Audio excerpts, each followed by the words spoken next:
Hey, I got one more skylight insulated, blocked off. Only 4 more to go.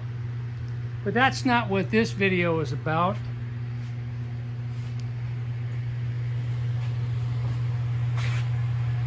The tale of two craftsmen.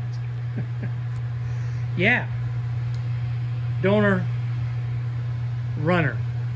I'm sure it probably wouldn't take much to get this one running, but I already got a real good jump start on that. Bought a lot of parts for the Briggs engine that's in it, so I'm continuing with that one. And basically, other than the color, that's the only difference between the two. That's got the Kohler 16 horsepower overhead valve, and that's got the Briggs 18 horsepower intake. And yeah, so the first step, flat tires, the story of my life. I'm going to jack up the front of this one, and I'm going to transfer these new lime green wheeled front tires onto this. I've got one roller tire here, so the other front tire here, which is pretty roach but holds air, will transfer over to here. That will make this one a pretty good roller, and then it's going out to the shed. And then as I need parts, I'll just take them off out there. So yeah, let me get a tripod set up and let's start changing tires. The noise you're hearing in the background is the Portacool. It's about 88 degrees outside. Try and get this dust cap off without damaging it. It may be easier said than done.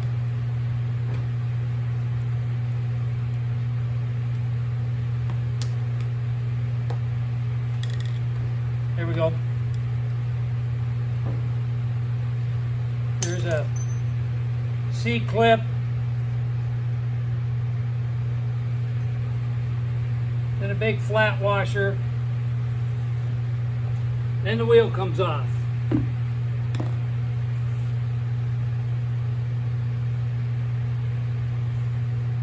It's interesting. Oh, there it is. There is a grease zircon there. That goes to the inside.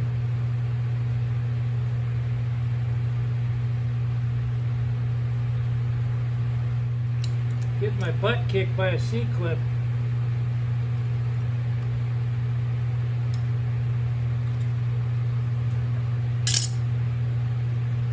There we go. And then the cap goes back on.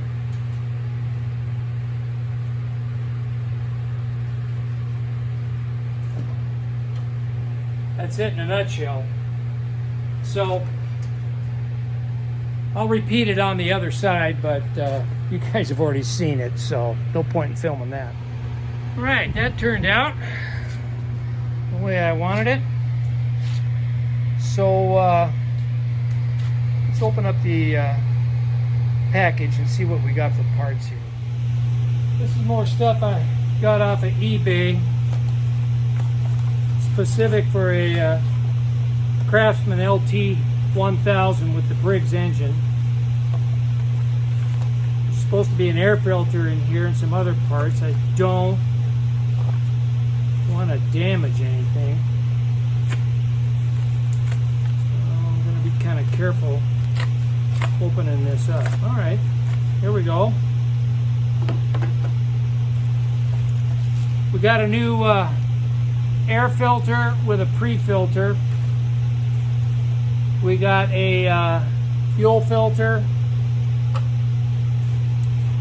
We got a fuel shutoff valve. Got a new spark plug. I think I already put a new spark plug in this thing. We also got another fuel filter. This is the one I'm going to use.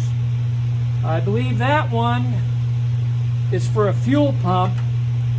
This is for a gravity feed, which is what we have on this one. So I'll throw the other one in the parts hoard. We also got an oil filter. All right, let's get busy and change out some parts here. Well, before I get too carried away, as you can see, maybe, this fuel tank is all split and cracked and no good. So before I start putting new parts in for the fuel system, I'm going to remove this tank and swap it out for this one. They are a bit different in shape. However, I think that one will fit over there.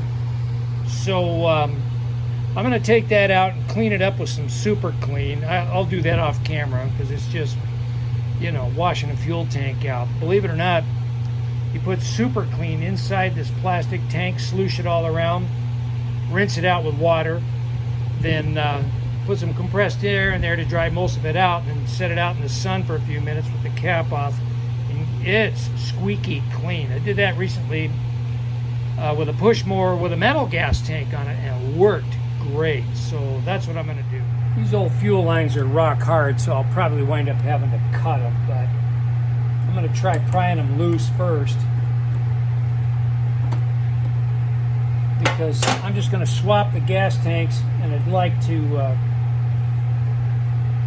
put the line back on if I can, just to keep the critters out. It's much less cleanup later. This is probably going to disintegrate on me. But look at that. All right. I'm going to save the clamps because I'm going to need them over on the other side. So the two bolts that hold in the fuel tank are 10 mil.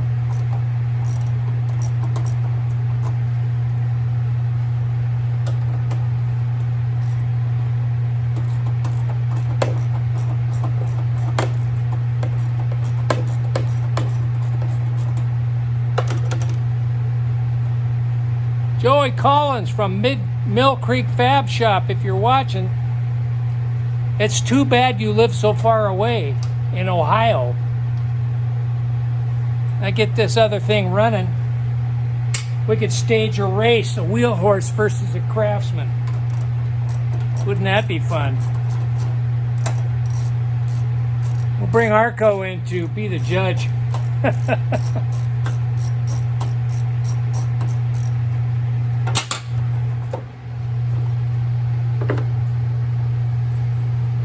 Critters come jumping out at me.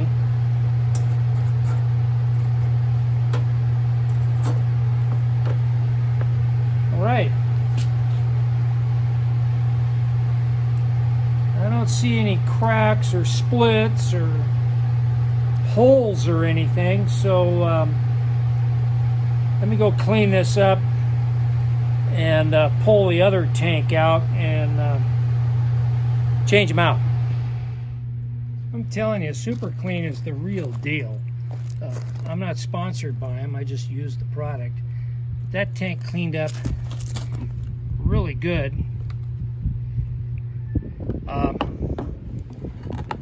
didn't do the inside because the inside was already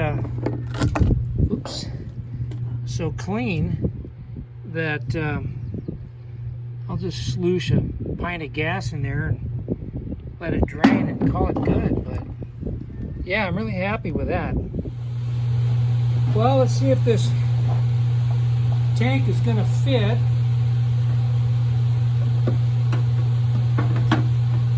Oh yeah, bolts line up, bolt holes line up perfectly. So let's attach a fuel line.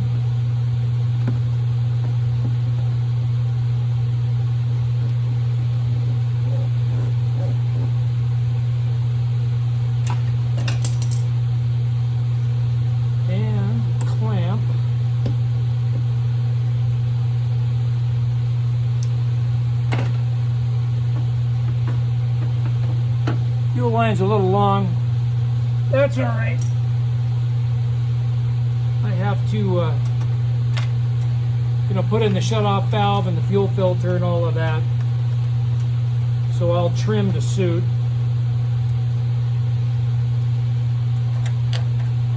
Cut to suit, beat to fit, you know.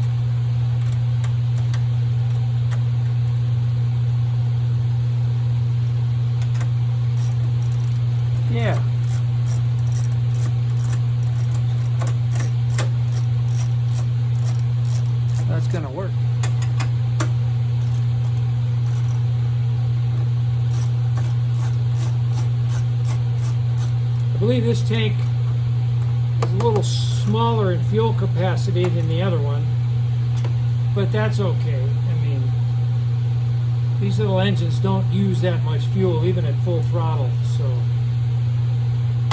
we should be all right. Okay, let me reposition the camera and we'll do some other stuff. So if you've been watching the channel for a while, you'll probably think I'm a level 1 hoarder because I like getting parts. Well, since I'm adding a fuel shutoff valve and a fuel filter, I need 4 more clamps. Well, when I pull stuff apart, I save things. Look at that. I got plenty of clamps, so I don't have to buy any. So I'm going to position the shutoff valve right about here. There's the flow arrow showing me I'm going this direction.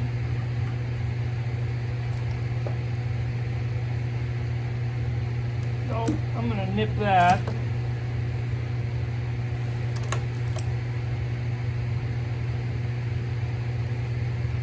Put one of my hoarded clamps on there.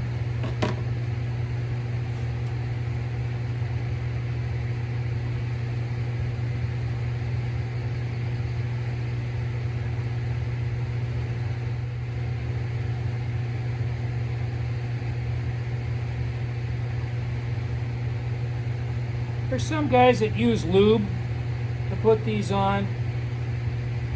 Some spray Teflon spray on there, silicone spray. I generally don't, because some of that stuff is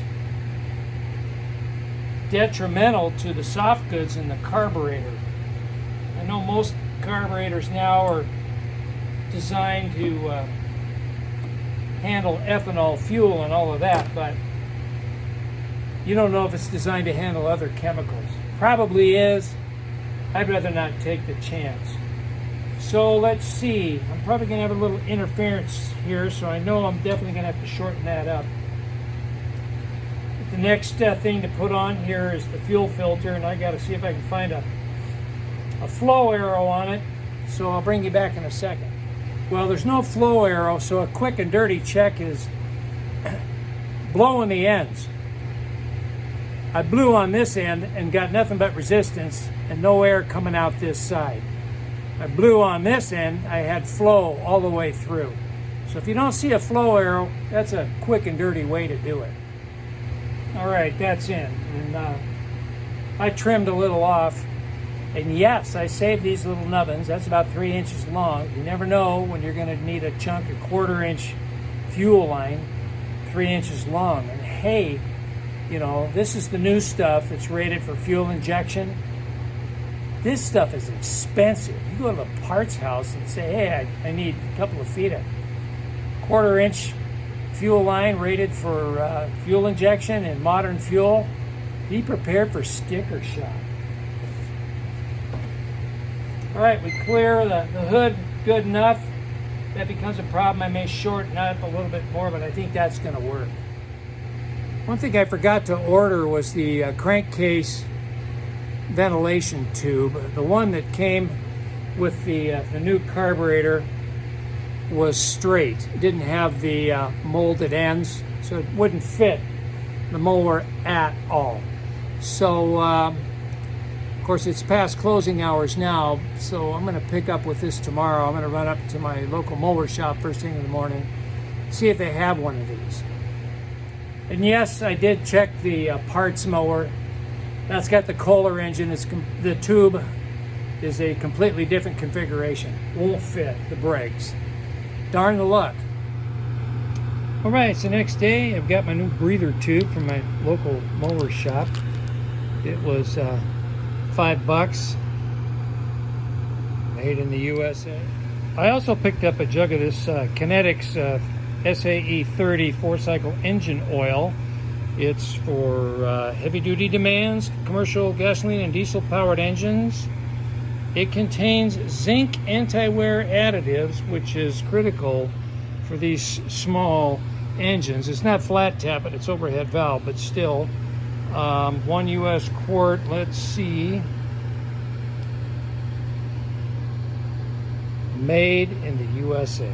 I like that. So yeah, we're going to give this a try. There's your AP specs right there, which is what my Briggs manual calls for, those same specs. So I'm good there. So what I'm going to do is, I got some old Walmart oil in this thing. I'll run it, get it hot, drain it all out, and then change the oil with the new oil and filter. Let's get this breather tube installed.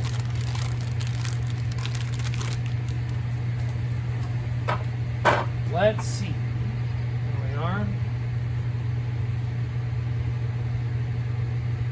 Hang on a second. I'll get you down in here so you can see. See if I can do this one-handed.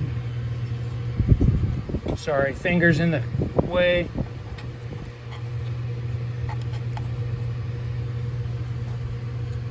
There's that. Now let's see if I can. Well, that's awful close to the flywheel there.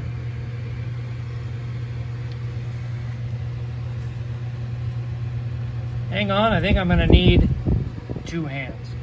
Boy, you got to be Harry Houdini to get that in there, but it's in and secured. That's the crankcase vent, which routes crankcase fumes back into the carburetor for emission control purposes. All right, that looks good. So the next step is I've got to clean up this mess and get this housing back on with a new air cleaner. I'll do that off camera because, I mean, it's it's not fun watching me with a scrub brush cleaning parts. Much better. Don't ask me why. There's 2 fasteners on this end to hold the shroud on. They're 10 mil. These 2 are T45 Torx. Why do the engineers do that? Why couldn't they all be T45 Torx or 10 mil? So instead of 1 wrench, you gotta have 2. Okay, enough ranting. Rant is over. Sorry about that. I'm just a grumpy old man. Man, you really gotta dance with this to get all the stars to align. Big thing is the oil tube, dipstick tube here, and getting the intake on the carburetor lined up here. And I'm hitting on something else. Let me figure that out real quick. There was a sheet metal shroud on the back side here that was hanging up on the cover. So that was my issue there. All right. 10 millimeter on this end, T45 Torx on that end.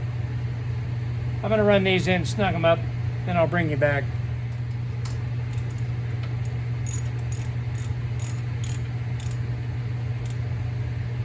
All right, shroud is on. Let's get the new air filter assembly in there.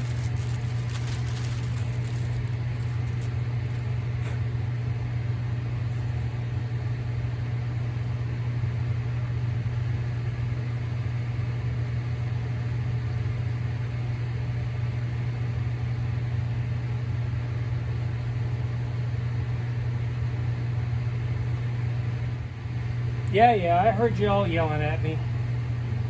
It's a pre-filter. It's pre-filtered.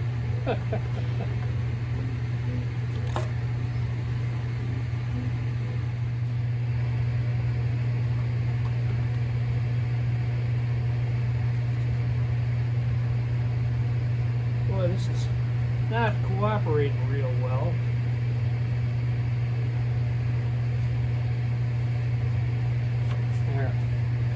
I guess I'm kind of used to automotive seams, checking all the seams. This is definitely not an automotive application. Seams are kind of janky, but it's tight and solid, so that's got it. My gas cans are empty, so I can't start the thing up.